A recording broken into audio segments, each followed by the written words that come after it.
Just now with more reaction to our opening monologue tonight, the author of the #1 New York Times bestseller. It's called The Russian Hoax, Illicit Scheme to Clear Hillary Clinton and Frame Donald Trump. Fox News legal analyst Gregg Jarrett. Oh, also with us, #1 New York Times bestselling author, Liars, Leakers, and Liberals, the case against the anti-Trump conspiracy, host of Justice, both friends of the show, Judge Jeanine. It's amazing. You guys, you're #1, he's #1, you're #1, he's It's congratulations to both of you. I love you both. This new development about Bruce Ohr, this is before the election, this is after the election. Christopher Steele is all over this. He's a liar, he's a leaker, and I am thinking they not only tried to steal an election, a presidential election, they have tried to destroy this man with somebody they paid, who was also discredited, whose dossier was debunked, who he under oath said it was raw intelligence, not true. Well, you know, what's amazing about all of this is that it fits right into the plan. If you were going to write a story about what was going on in the FBI and the Department of Justice, he would be part of it. And the fact that this is out now, and it took so long for it to come out, think about how the FBI and the DOJ has been hiding everything they can. Where's the 20 pages? I want the 20 pages. You want the 20 pages? We all want the 20 pages. Why doesn't the president say, give me the 20 pages? Because right now the president is allowing this whole investigation to take its own course. You know, Congress has oversight. What are they doing about it? They're doing the best they can, some of them, but some of them are not. Okay.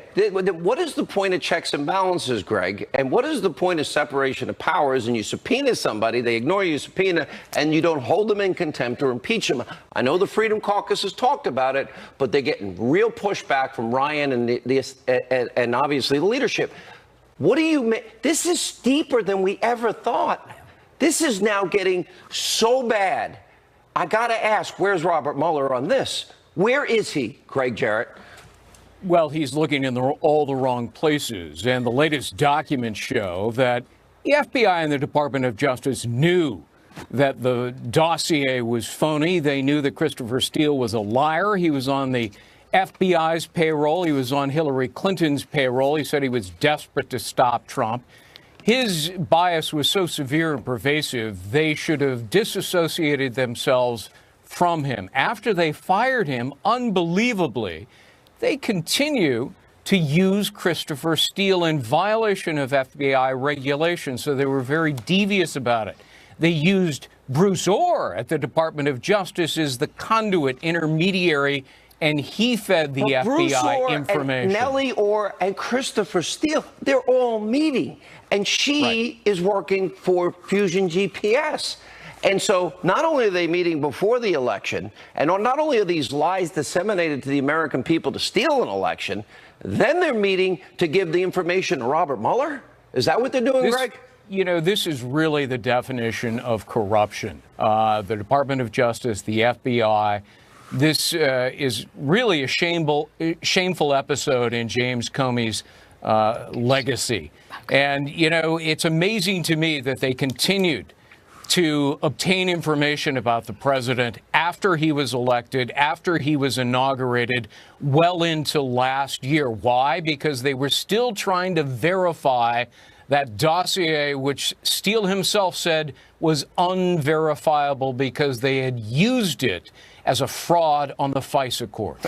You know, the amazing part of it is that this guy, Christopher Steele, had been hired by the FBI. We now know 11 payments. He was paid by Hillary? That's right. Well, Fusion GPS, but really by Hillary and the DNC. Her money funneled through Fusion GPS as well as Perkins Coie. But one of the things in the article, they talk about engaging Steele after 2016 as a confidential human source, assisting in the probe. What does that tell you? That tells you that Christopher Steele may have been a spy in the Trump campaign. But even after he's fired, he's still Wait a a minute. conduit for information. It's also the bulk of every FISA application. The original application, the 3 subsequent applications. Let me tell you something.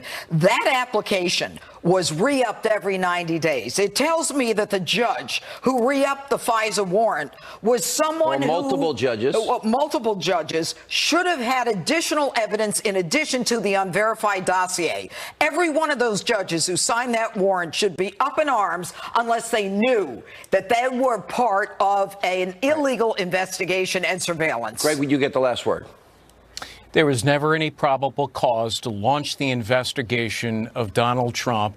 There were no crimes to justify a criminal investigation, no intelligence that justified a counterintelligence probe. Facts were invented or exaggerated, and it all appears to be a hoax to destroy Trump. No, that's called a conspiracy, and it's called Russia collusion. And all right, last question, quick answer, both of you.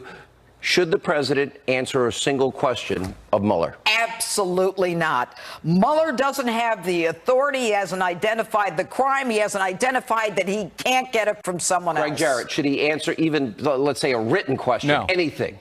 Nothing whatsoever. Mueller really doesn't have the legal right to do it. And Mueller has proven he cannot be trusted. He has ruined the integrity of his own investigation. All right, we're 3 for 3 because I agree with both of you. Congrats, both of you. #1 New York Times bestsellers. Amazing accomplishment. When we come back.